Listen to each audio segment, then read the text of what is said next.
Kom'rk-class fighter transport. I'll use this to drop you in, and you will operate as a tight military unit. If everyone acts as they should, we can use the element to surprise and defeat an enemy that outnumbers us. The Mandalorian and Grogu is right around the corner, and while I doubt any Mandalorian ships will appear in that film, it seems like a great time to take a look at some anyway. I am Joey from Radio Free Coruscant, and these are the best Mandalorian ships in Star Wars.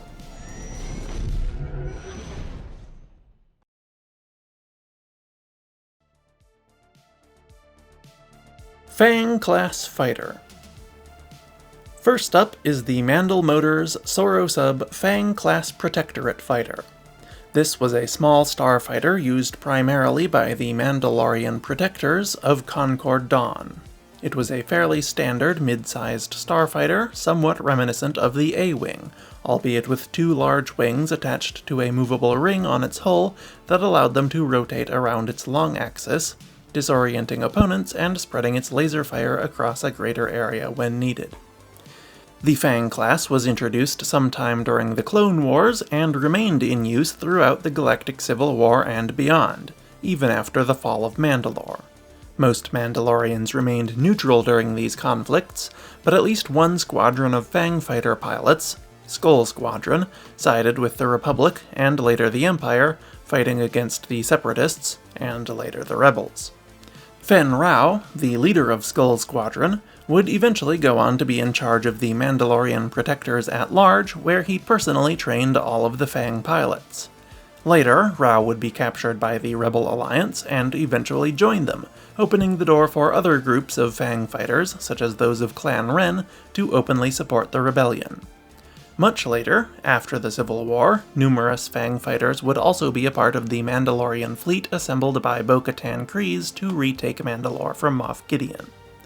Fang fighters in private ownership would be used for decades after that as well, including in the Battle of Exegol. The Fang fighter measured 10.56 meters long by about 8.5 meters wide and 1.7 meters tall. It had a top speed of 900 kilometers per hour and a Class II hyperdrive. It was armed with 2 laser cannons and a concealed proton torpedo port, capable of firing either proton torpedoes or electro-chaff missiles. It required only 1 pilot and could carry no passengers or cargo, and 1 to 3 days of consumables.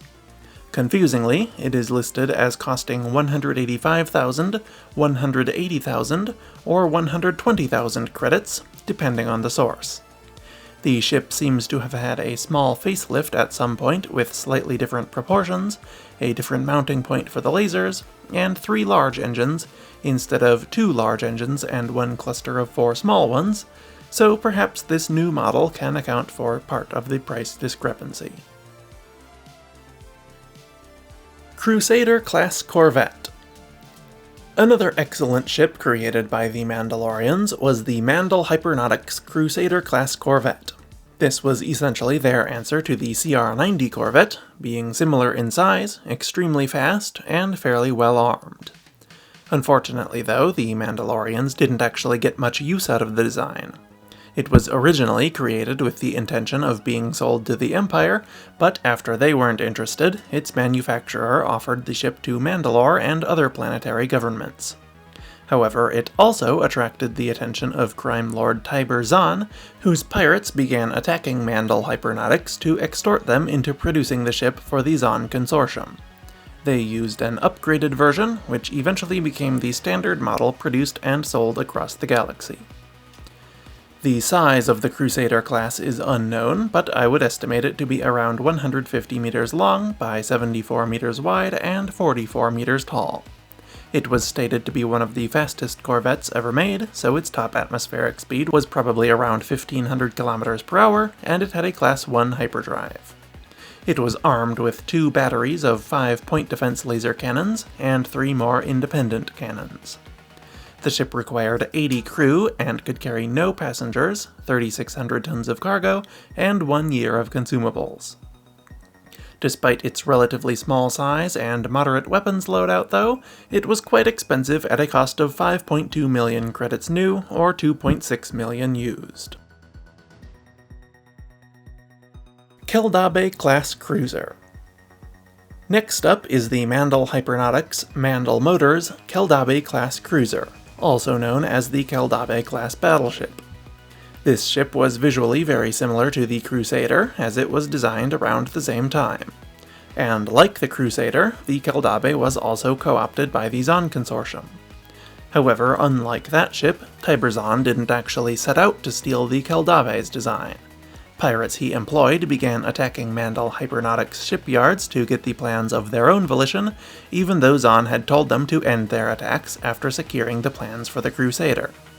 He had the captain of the ship that did it executed, but still put the plans to use after getting them, and built several Keldabes for the consortium anyway. The Keldabe was an excellent battleship design, so he would have been foolish not to. The ship, named after the former capital of Mandalore, was very well armed and was able to go toe-to-toe with the Imperial Star Destroyer used by the Empire, despite being a bit smaller and much more lightly armed. This was likely due to its extremely resilient shields, which were augmented by a shield-leeching device to siphon energy from an enemy ship's shields into its own. Like the Crusader, the size of the Keldabe is unknown.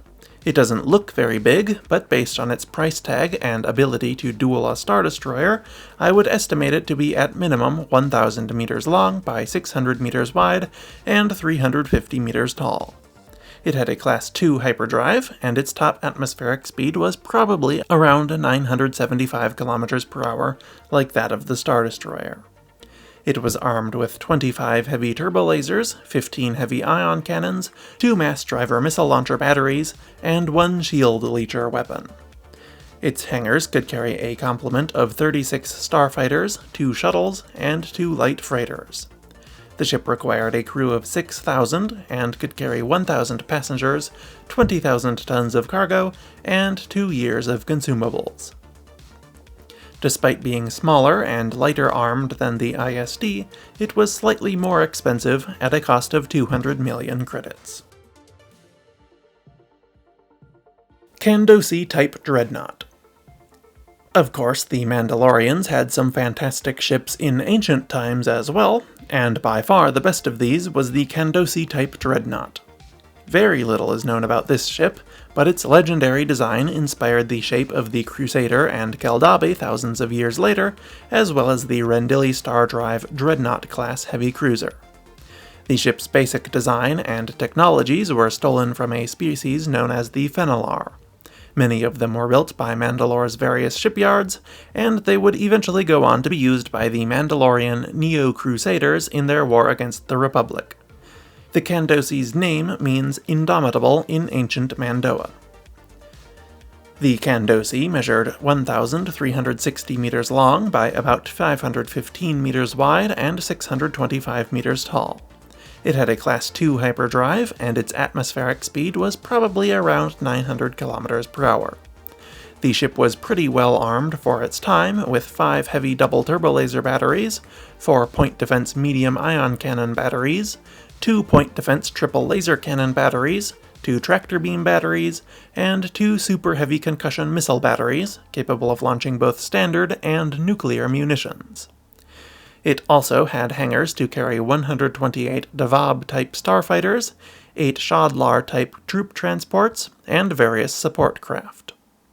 The ship required a crew of 10,000 personnel and could carry 30,000 passengers, 45,000 tons of cargo, and 5 years of consumables. Funnily enough, despite 4,000 years separating the Kandosii and the Keldabe, it cost the same as that ship did, 200 million credits. It could also be purchased for 120 million used. Kom'rk-class fighter transport. And finally, one of the best Mandalorian ships in history is the Mandal Motors Kom'rk-class fighter transport, also known as the Mandalorian Gauntlet.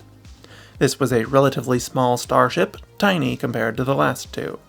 It was primarily used as a troop transport and combat vehicle, and had a special troop deployment bay to drop Mandalorian soldiers into battle quickly using their jetpacks. The ship was designed sometime shortly before or at the beginning of the Clone Wars, and saw use for decades. Like the Fang-class, its wings could rotate around the long axis of the ship for maneuvering, though they could also flip upward on landing to save a small amount of space, and allow its engines to be used as takeoff and landing thrusters. Several of them were used by the Mandalorian splinter faction Death Watch, which were later folded into Maul's Shadow Collective. Maul also owned one personally, called the Night Brother, and used another one named the Hex early in the Imperial era, though we don't know if that one was owned by Maul or by his Mandalorian assistant Rook-cast. Many other gauntlets found their way into private ownership as well, such as the Splendor and the Sparrowhawk. The gauntlet was somewhat interesting in that it came in 3 distinct variants, a large, medium, and small model. Each variant was distinguishable from one another with a few design differences. The laser cannons were on the tips of the ship's nose prongs on the large version, but between them on the medium one and embedded in the non-pronged nose of the small one. The smaller one had more engines than the 2 larger models, and had much sturdier and better armored wing roots. The largest model measured 68 meters long by 52.4 meters wide and 13.2 meters tall. The medium gauntlet was 52.3 by 51.1 by 9.4 meters, and the small was 29.8 by 27.9 by 4.8. All 3 versions had a Class 1 hyperdrive and a top speed of 1,000 km per hour. They were armed with 2 forward and 2 rear laser cannons, and the small model also had a concussion missile launcher. The ship only required 1 pilot and could carry 24 passengers, 2 months of consumables, and probably a couple tons of cargo, especially with no passengers aboard. Finally, its price was fairly reasonable for its size at 190,000 credits. And those are 5 of the best Mandalorian ships in Star Wars. Please let me know which of these was your favorite, or if I left your favorite out. There aren't that many Mandalorian ships out there, but there are still a few others. Thank you for watching, and I will see you next week. RFC, out.